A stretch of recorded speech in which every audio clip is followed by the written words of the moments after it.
Hey guys, welcome back. आज हम बहुत ही इंपॉर्टेंट टॉपिक डिस्कस करने वाले हैं, ग्लोबल फूड क्राइसिस 2025।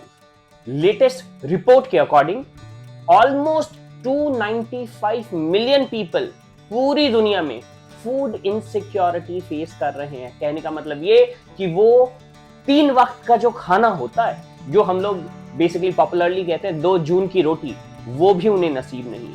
मतलब 295 मिलियन लोगों के पास खाने की कमी है। और ये सब हम खाना फेंकते वक्त, खाना बर्बाद करते वक्त, रेस्टोरेंट में ज्यादा खाना मंगा करके उसे फिर बाद में नहीं खाते वक्त नहीं सोचते। और ये नंबर पिछले साल से 5% ज्यादा है।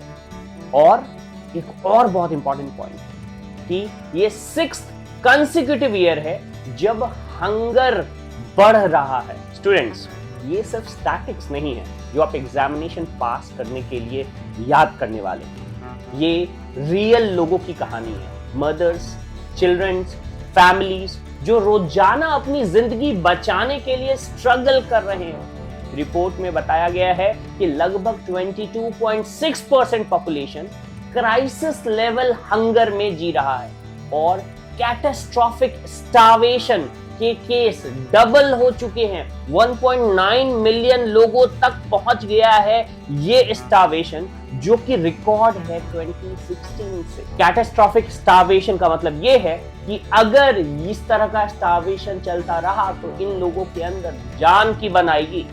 अब इस रिपोर्ट के कुछ इंपॉर्टेंट स्टैटिक्स पे हमें ध्यान देना चाहिए। जैसा मैंने पहले भी बताया, 295.3 मिलियन पीपल अक्रॉस 53 कंट्रीज में एक्यूट फूड इनसिक्योरिटी फेस कर रहे हैं, जो कि 4.8% इंक्रीज है जस्ट प्रीवियस ईयर से। 2024 से 2025 में 4.8% का इंक्रीज देखने को मिला। साथ ही साथ 1.9 मिलियन पीपल एक्सपीरियंस कर रहे हैं कैटास्ट्रोफिक हंगर, जो कि highest level of food insecurity है, प्राइमरीली 2 जगह पे, गाजा और सूडान। अगर हम थोड़ा और डिटेल में जाए तो पाएंगे कि Sudan has confirmed famine.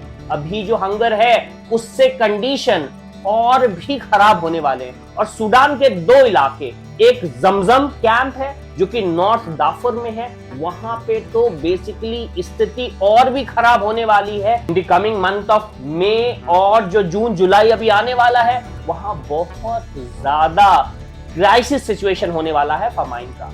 Gaza का सिचुएशन इक्वली क्रिटिकल है। एंटायर पॉपुलेशन ऑफ 2.1 मिलियन, जो कि गाजा का पॉपुलेशन है, is at risk of famine due to ongoing blockade और मिलिट्री ऑपरेशन जो इजराइल के द्वारा चलाया जा रहा है। ये conflict was the leading cause of hunger in 2024 और इंपैक्ट किया इस तरह के मिलिट्री कॉन्फ्लिक्ट में 140 मिलियन पीपल अक्रॉस 20 कंट्री, जिसमें से ऑब्वियसली बहुत इंपॉर्टेंट है गाजा, साउथ सूडान, हैती, माली जैसे देश।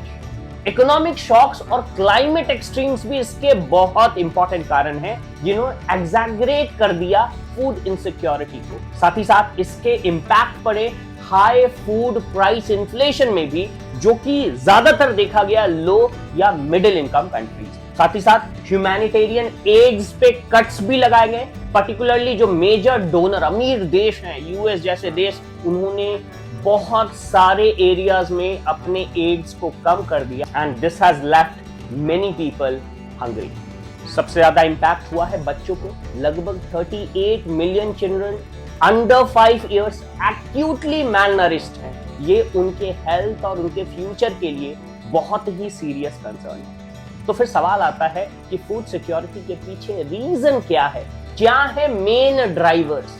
वैसे तो कई ड्राइवर्स है, लेकिन 3 इंपॉर्टेंट ड्राइवर्स है। पहला है कॉन्फ्लिक्ट, जैसा मैंने बताया, जंग, वॉर की वजह से फूड सप्लाई डिस्टर्ब हो जाती है।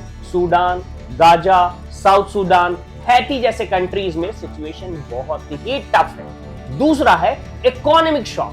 इन्फ्लेशन और करेंसी डिवैल्यूएशन से लोगों को खरीदना, चीजों को परचेस करना, उसकी कैपेसिटी कम हो जाती है, स्पेशली सीरिया और येमेन जैसे कंट्रीज से। और फाइनली जो सबसे बड़ा इंपैक्ट करता है वो है क्लाइमेट एक्सट्रीम। एल नीनो की वजह से ड्रॉट्स और फ्लड्स आ जाते हैं, कभी सदर्न अफ्रीका में, कभी एशिया के कुछ ऐसे इलाके जो इनसे बहुत ज्यादा प्रभावित होते हैं। सूडान में सिविल वॉर के कारण 24 मिलियन लोग फूड इनसिक्योरिटी में हैं और फेमाइन डिक्लेयर हो चुकी है कुछ रीजन्स में। गाजा में ब्लॉकेट की वजह से 2.2 million resident urgent food assistant की जरूरत में है, लेकिन उन्हें मिल नहीं रहा है। हैती में गैंग वायलेंस और इकोनॉमिक क्राइसिस के कारण फेमाइन क्रिएट है। सबसे बड़ी प्रॉब्लम है फंडिंग की कमी। 2025 में ह्यूमैनिटेरियन एड में बिगेस्ट कट किया गया, जिससे न्यूट्रिशन प्रोग्राम इंपैक्ट होने लगे, स्पेशली 14 मिलियन बच्चों के लिए जो सबसे ज्यादा वल्नरेबल है। अब क्या करना चाहिए?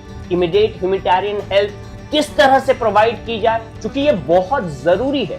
साथ ही साथ लॉन्ग टर्म सॉल्यूशन पे भी फोकस करना होगा, जैसे कॉन्फ्लिक्ट रेजोल्यूशन, जिन इलाकों में ये सारे कॉन्फ्लिक्ट हो रहे हैं, लोकल एग्रीकल्चर को सपोर्ट मिलना चाहिए, इकोनॉमिक स्टेबिलिटी आनी चाहिए और क्लाइमेट रेजिलियंस भी बिल्ड होना चाहिए। There is always a silver lining in crisis situation में। अगर हम मिल करके और इंडिया जैसी कंट्री से लीड करें तो हम इस सिचुएशन से बाहर निकल सकते हैं।